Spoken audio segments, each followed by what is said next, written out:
Bueno, Miguel Gargiulo, sociólogo, escritor bolivarense, parte de lo que has escrito también tiene mucho que ver con tu paso, con tu historia, con la ciudad, ya vamos a hablar de eso.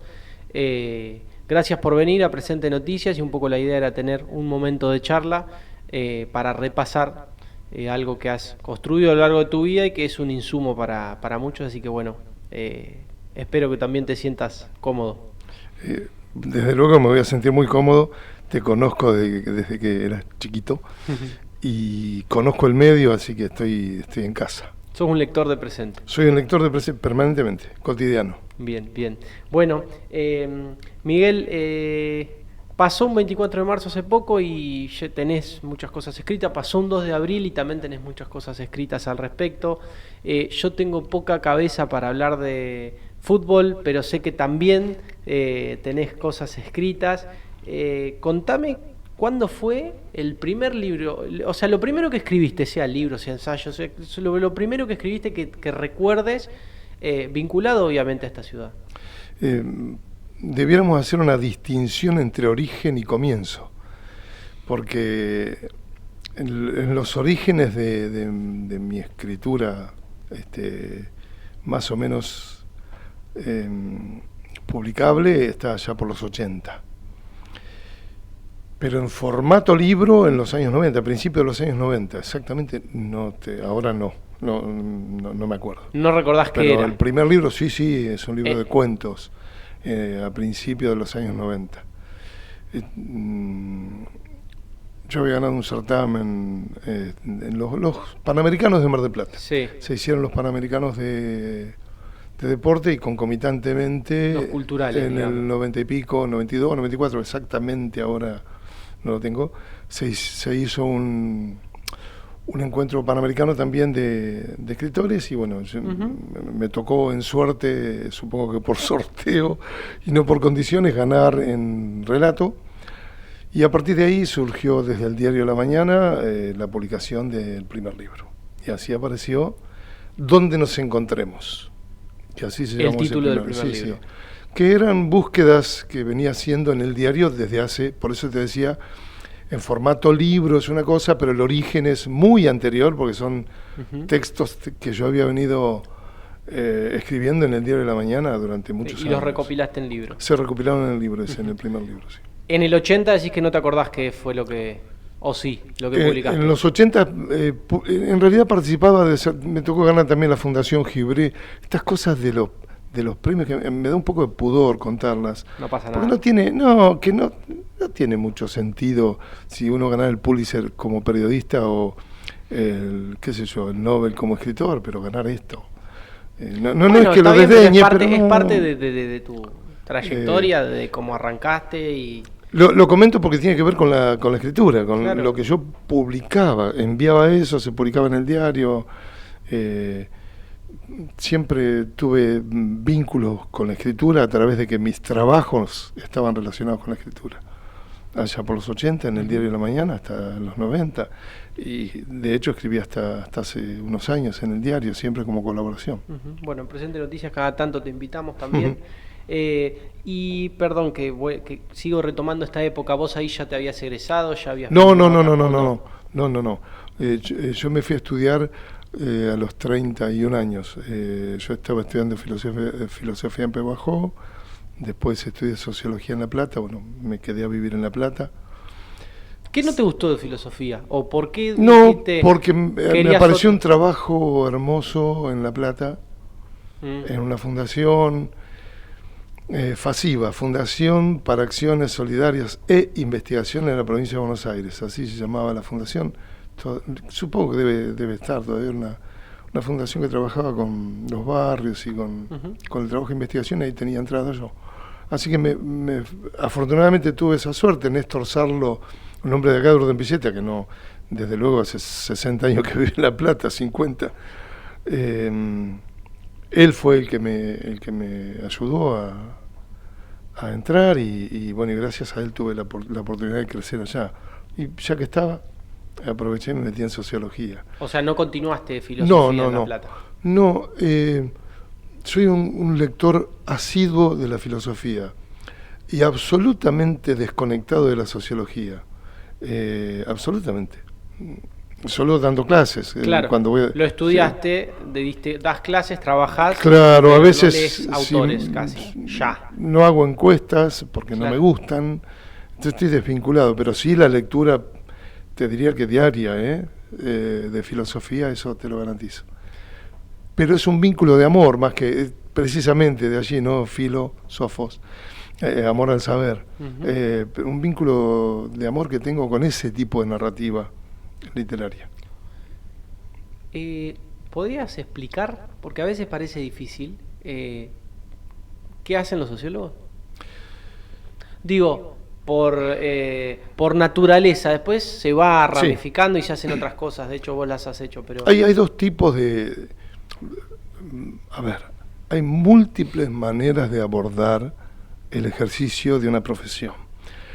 La sociología los tiene, son múltiples, pero desde el punto de vista específico, hay una sociología teórica a la que yo no tengo acceso, pero por incapacidad. Yo no estoy capacitado para elaborar sociología. Y hay una sociología práctica que a su vez se subdivide en dos, porque está, suponte, los que realizan trabajos de campo, los sociólogos de campo, casi antropólogos, esos que van in situ al lugar en donde se cosechan los hechos, y está el sociólogo que avanza teóricamente sobre esos hechos. Ahí entro yo. Ahí entras vos. Yo soy, desde mi humildísimo lugar, un sociólogo que avanza desde el punto de vista teórico sobre algunos temas. No hago sociología teórica, sino que utilizando las herramientas teóricas de la sociología, avanzo sobre algunos temas. ¿Queda claro? Sí, queda claro. No, porque me enredé ahí, supuse con las palabras. No es lo mismo escribir que hablar. Dijiste que sos un asiduo lector de filosofía, entiendo Sí. que también de muchas otras cosas, y ahí venía mi pregunta. ¿Es cierto que tenés o que estás en proceso de tener una biblioteca? La tengo. ¿La tenés? Más de 6.000 volúmenes tengo. Debes ser el único acá. No lo sé, pero sí soy muy feliz, eso te lo puedo garantizar. Sí. La levanté yo con mis propias manos, tiene 7x5.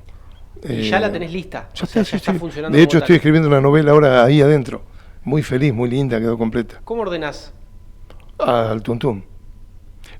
¿No Pero- tenés una manera de decir, no, por autor, No. por género, por No, color? los de filosofía sí están más o menos ordenados porque es una colección tengo, además de los muchos y múltiples autores que leo así a tontas y a locas, tengo una colección de 200 tomos de filosofía que es así, la tengo ordenada porque la compré así, pero fuera de eso no tengo nada ordenado, nada.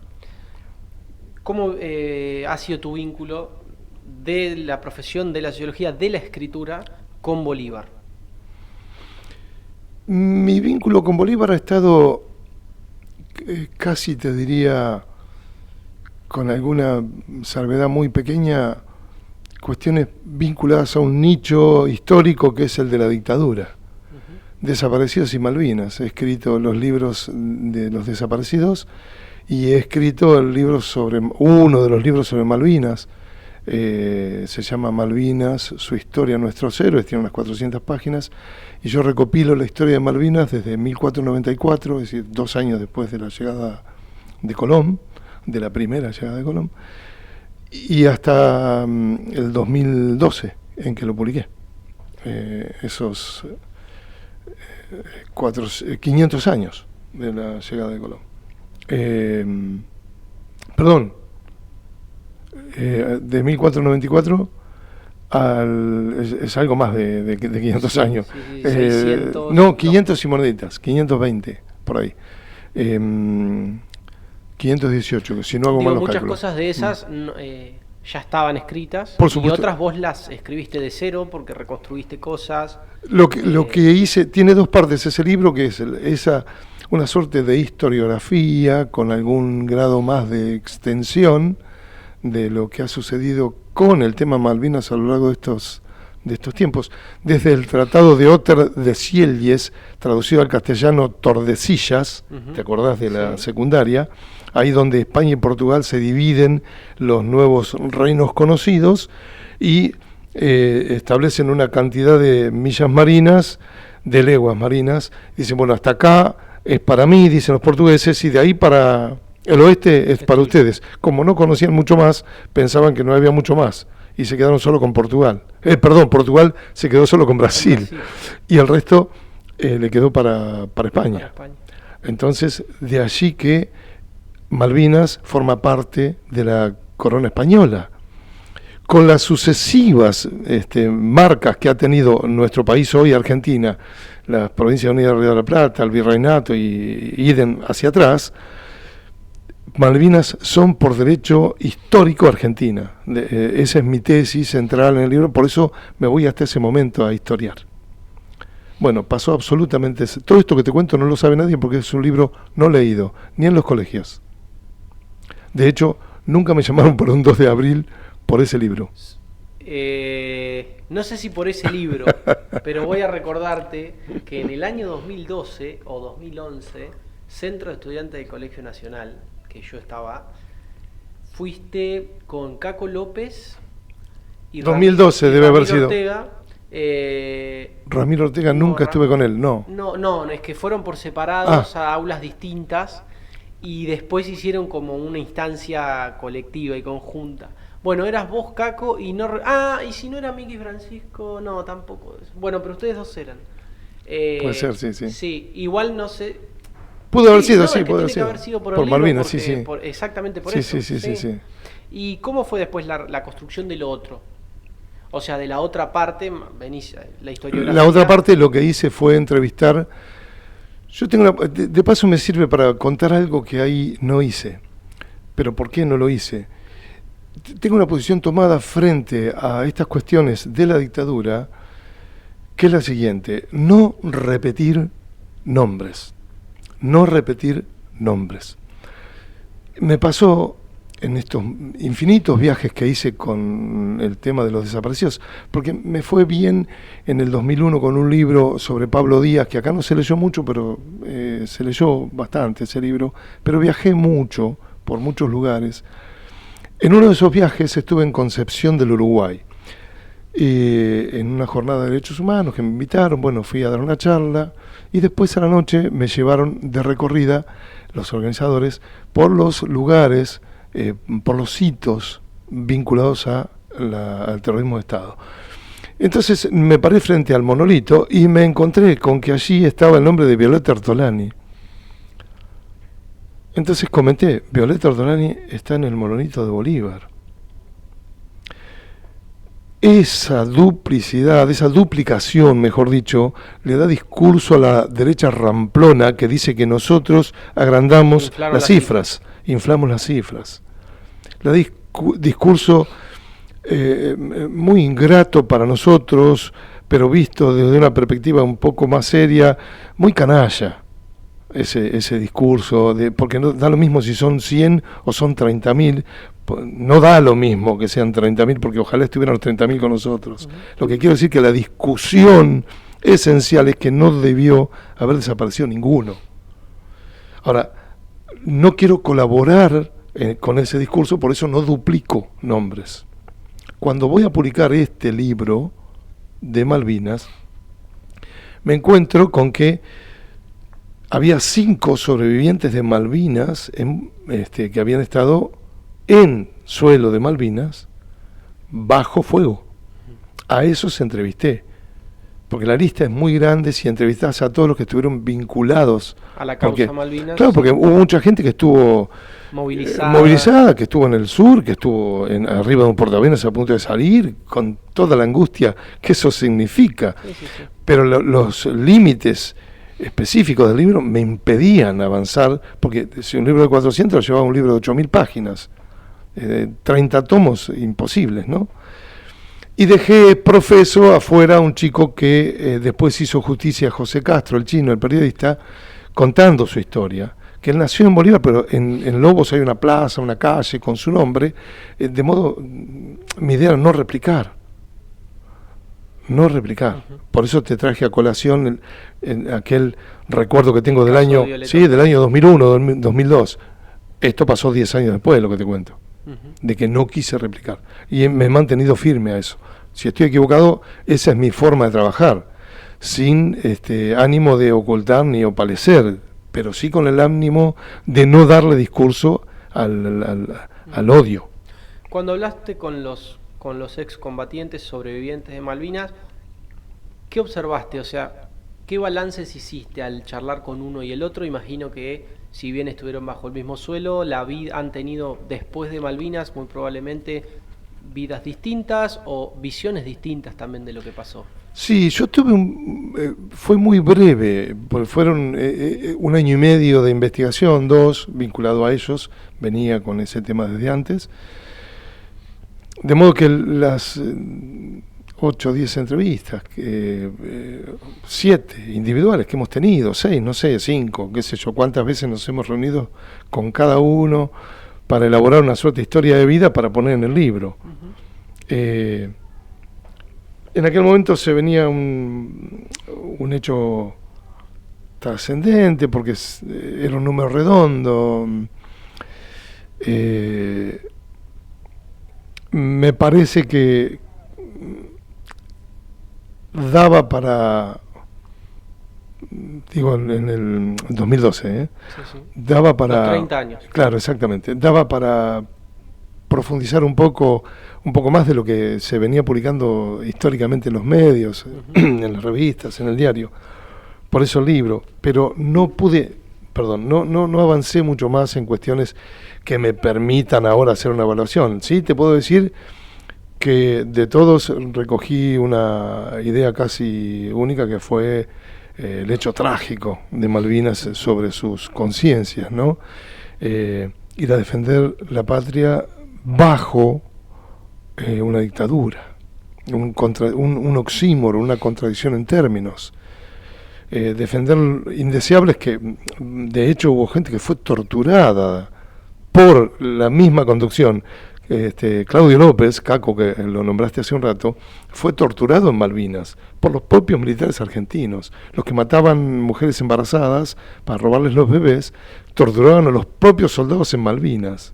Caco López es un ejemplo, está en el libro eso. Por eso digo que es lo más que puedo decir de que los cruzó una tragedia atroz por el doble sentido de la tragedia, ¿no? Tragedia por lo que implica una guerra a la que no querría estar vinculado por nada, salvo mediatizada por la televisión y en ficción, porque me gustan las películas de guerra, pero no ser protagonista de eso. Y también atroz porque van a la guerra conducidos por canallas, por asesinos. Ese punto es complejo. ¿Crees, o cómo ves, volviendo al tema, bueno, el relato de la historia, las opiniones, la cuestión de las repeticiones, que bueno, podríamos llamarlo como un paso en falso o algo que no debería pasar? ¿Cómo ves en ese sentido el panorama actual? Estás muy vinculado a los derechos humanos, sobre todo a través de tus investigaciones y de tu posición ideológica, entiendo también, pero ¿cómo ves el momento actual que se está atravesando? Porque, diríamos, hay muchos jóvenes que no saben esto, que no te han leído. Pero digo, cualquiera que te haya leído comprende un poco, y yo nunca jamás diría, pondría en dudas la cifra o demás, por ese mismo motivo, digamos. Porque de hecho, si acá hubo 11, empezás a multiplicar y empezás a ver los centros de detención que había y demás, y la cifra... las cifras no están cerradas. De hecho, cuando comencé la investigación, era el año 1999, claro. Y ya eran 30.000. Pero en Bolívar reivindicábamos a 5. 5 nada más había en el monolito. Al año incorporamos 3 porque encontré 3 más. Y ahora son 11. Más que el doble de lo que había en el 99 en el monolito. No mérito mío. Las familias sabían que estaban desaparecidos. Las cuentas oficiales. ¿Te contactaron a vos después? No, yo fui a encontrar uno. El que busca encuentra. Mucho más en esto. Mucho más en esto. Cuando empezaste, tenés 3 ediciones de Policronía. Empezaste y dijiste, puede haber más después. Cuando la primera publicación de Policronía son 8. Los 5 más los 3 que encontré, que son los hermanos Daroqui. Al año siguiente encuentro, pero no que descubro, por favor, la distinción, me encanta distinguir. Yo no he descubierto nada, encuentro, pero encuentro por demora. Si he demorado yo que estaba en tema, la sociedad demoró más también porque no lo había hecho. Claro. Yo me cargo mi propio sayo, pero con esa pequeña autocomplacencia. Llegué antes que muchos otros a encontrar. No descubrí, ya estaban descubiertos, estaban desaparecidos. Uh-huh. La familia lo sabía. Plasmé en Bolívar esa situación. Encontré a Griselda Esterbetelu después de los 3 hermanos Darauqui.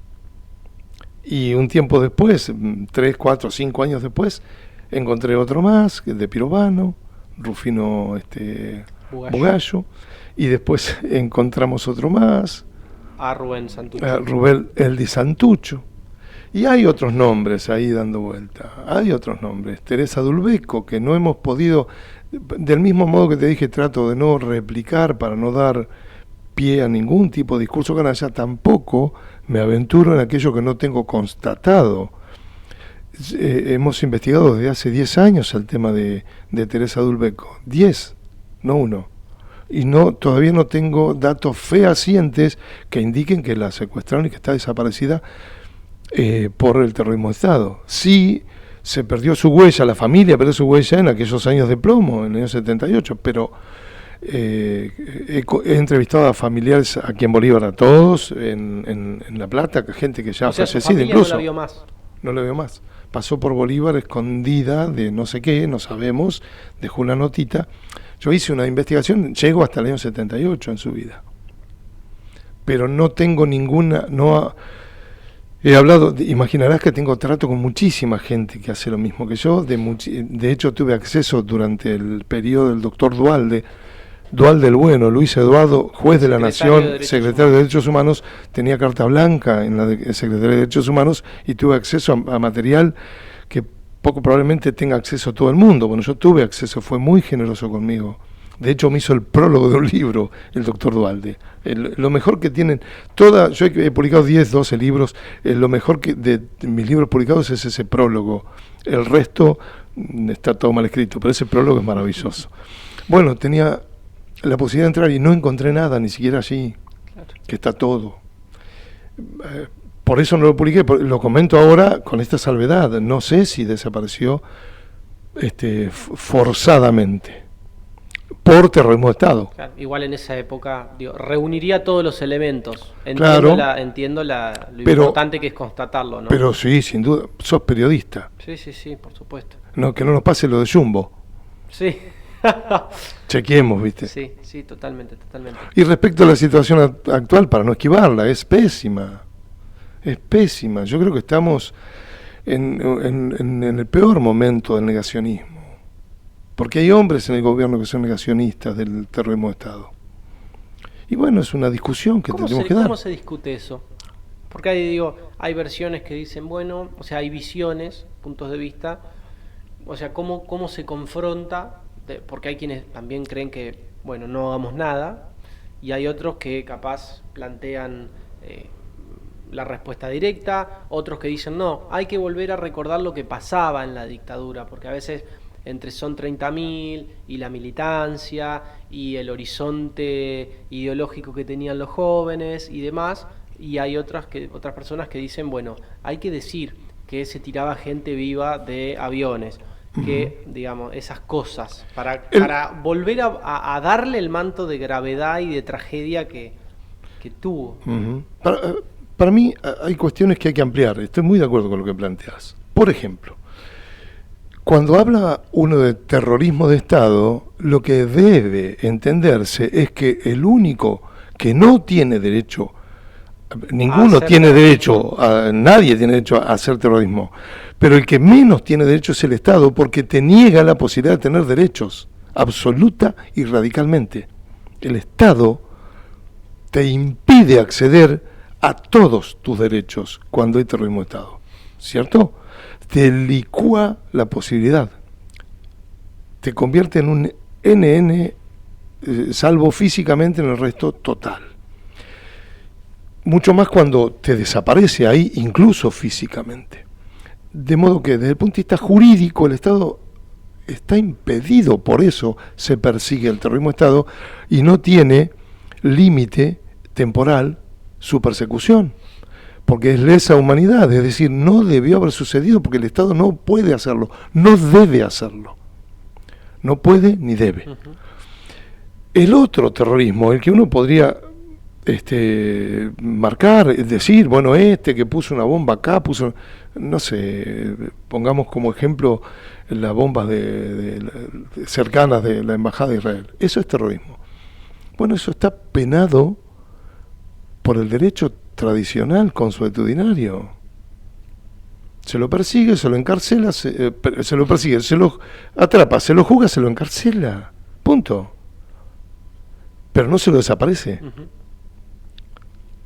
El Estado tiene esas herramientas, de modo que si en los 70 hubo terrorismo, se los perseguía, se los detenía, se los juzgaba y se los condenaba. Y listo. Lo único que sucedió es que se los persiguió, con todas las herramientas del Estado, pero después no hubo ningún otro de los pasos, y ahí es donde está el problema. Porque se juzga siempre con el cuerpo del otro. Acá sí nos metemos de lleno en la filosofía. La sociedad, desde su liquidez, estoy pensando en pensamiento líquido, ¿no? La filosofía como pensamiento, las sociedades como líquidas, en su liquidez epifenoménica, es decir, que están por encima de los fenómenos, banalizadas, manipuladas, elaboran juicios a partir del cuerpo del otro. Nunca está el cuerpo propio en la elaboración de un juicio radical. Entonces, mátenlos. En esa expresión, mátenlos, hay uno que mata y otro que muere, que no soy yo. Ni soy asesino, porque mátenlos es que otro mata, ni soy el asesinado, mátenlo porque a otro matan. ¿Se entiende? Sí. Es para escribir esta teoría mía, ¿no? Es mío, absolutamente, no es de nadie. Ahí estaría haciendo filosofía. En ese punto no hay forma de discutir, porque es, como diría Hannah Arendt, la banalización del mal. Dice, vos sos un estúpido cuando planteas eso, porque si estás un ratito en los zapatos del que querés que maten o del que querés que mate, ahí te darías cuenta que hay leyes y que con las leyes es mucho mejor, porque a futuro la ley no te genera ninguna contravención. Aplicás la ley, punto.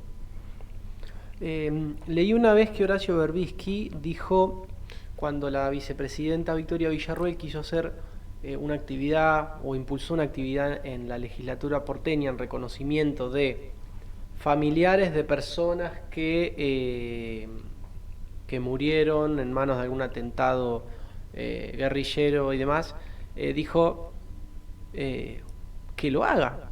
O sea, mientras no niegue lo que pasó, que ella reivindique digamos, si quiere reivindicar a alguna víctima de algún atentado, está en todo su derecho a hacerlo, en tanto eso no redunde en una negación de lo sucedido. ¿Por qué crees que tampoco eso, no,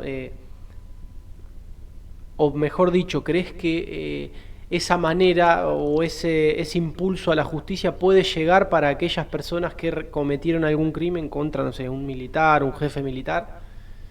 ¿Y estás de acuerdo con esa opinión, por ejemplo, que dice Berbisky? Sí, desde luego que sí, que estoy de acuerdo. No soy quien para impedirle a la familia de Cardoso que haga un homenaje en favor del comisario Cardoso asesinado por una bomba.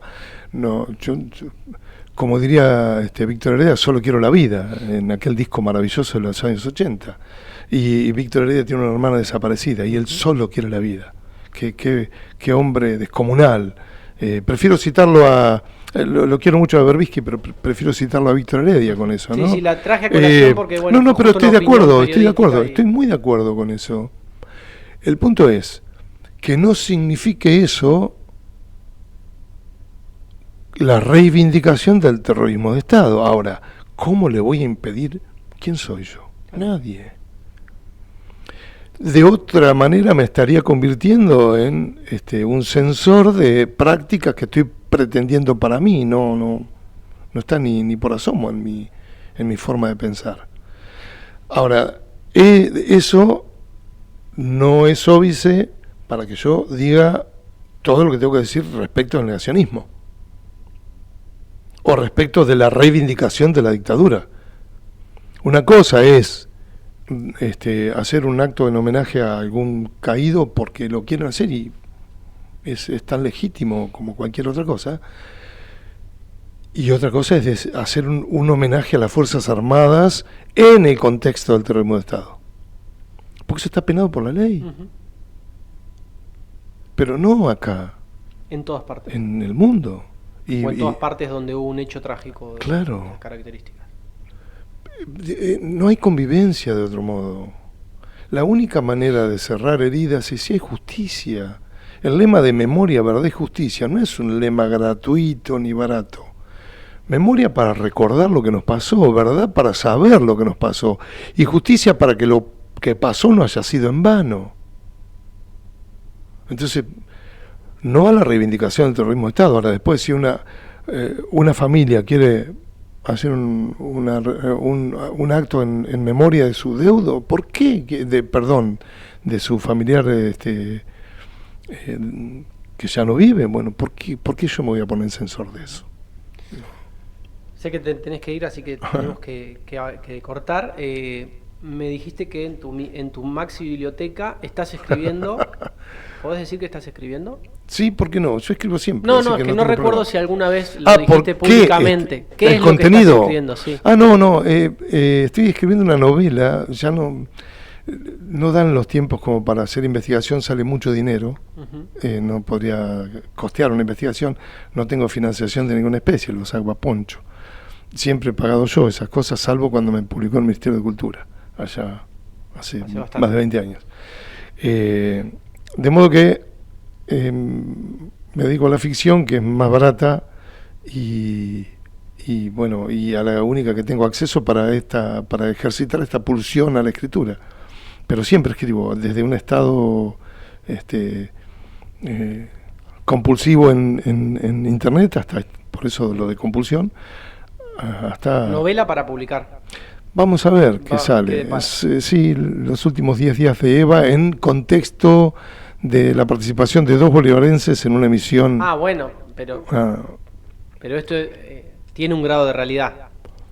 No, en absoluto. Solo los 10 días los 10 días previos a la muerte de Eva.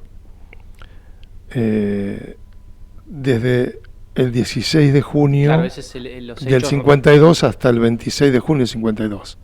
Una suerte de novela de Camino, Moby Rueda iba a decir, eso sería una película de Camino. Pero ya lo hizo Soriano con un talento que yo no tengo, en una novela también de los años 90. El ojo de la patria, algo así me parece que se llama. ¿Cómo venís? Yo creo que vengo mal, porque yo no soy bueno escribiendo, pero calculo que para el año que viene la termino para mal de la literatura. Bien, perdón, pero estas preguntas incisivas periodísticas nosotros tenemos como la estructura mental es ¿cuándo? ¿Cuándo lo esperamos? Calculo que marzo del año que viene, un añito. Bueno, Miguel, gracias. Nos vamos. Bienvenido, por supuesto, a este segmento y seguramente nos quedó pendiente algo de fútbol, porque también tenés... Sí, tengo un par de libros sobre eso. Claro, tenés algunos libros sobre eso que va a dar para... La historia del fútbol rural y la memoria de las manos. El último es de la historia del fútbol rural. No, tenés razón. 2010, por ahí, 2009. No, pero digo, la memoria de las manos... La memoria de las manos es de hace unos 3-4 años atrás. Claro, ese es el último. La vida del Flaco Carón, que es un récord mundial, récord Guinness podríamos decir, pero no está en el Guinness de los récords, mi queridísimo Jorge Carón, ya desaparecido, porque estuvo 15 años como arquero de la selección. No hay arqueros de la selección de Bolívar, digo, ¿no? Sí, arqueros de una selección 15 años consecutivos. Es un récord. También pasó desapercibido eso. Pero bueno. Dijo Nietzsche, soy un hombre póstumo. Por ahí, dentro de 100 años, alguien recupera eso, Sí. qué sé yo. Bueno, eso pasa. Yo no quise compararme con Nietzsche. Me encanta Nietzsche, no podría escribir ni una sola línea de los múltiples libros que escribió. Lo tomé como ejemplo, riéndome de mí. Vamos a asegurar de pasarlos a ebook a todos los libros, entonces. Porque... Sí, algunos hay ya. La facultad, no me acuerdo si de Tandil o de La Plata, pasó Policronía, pero no hace muchos años. Bueno, igual también son insumos para algún cineasta, para algún realizador. La novela yo creo que sí, la novela yo creo que sí. Eso estaría muy Porque, interesante. Viendo los formatos. Sí, tiene esa posibilidad de ser filmada, ¿no? La novela. Bueno. Lo que sí me divierto mucho escribiéndola. Sí. Porque me imagino todas las tropelías por las que van pasando. Gracias, Miguel. No, a vos.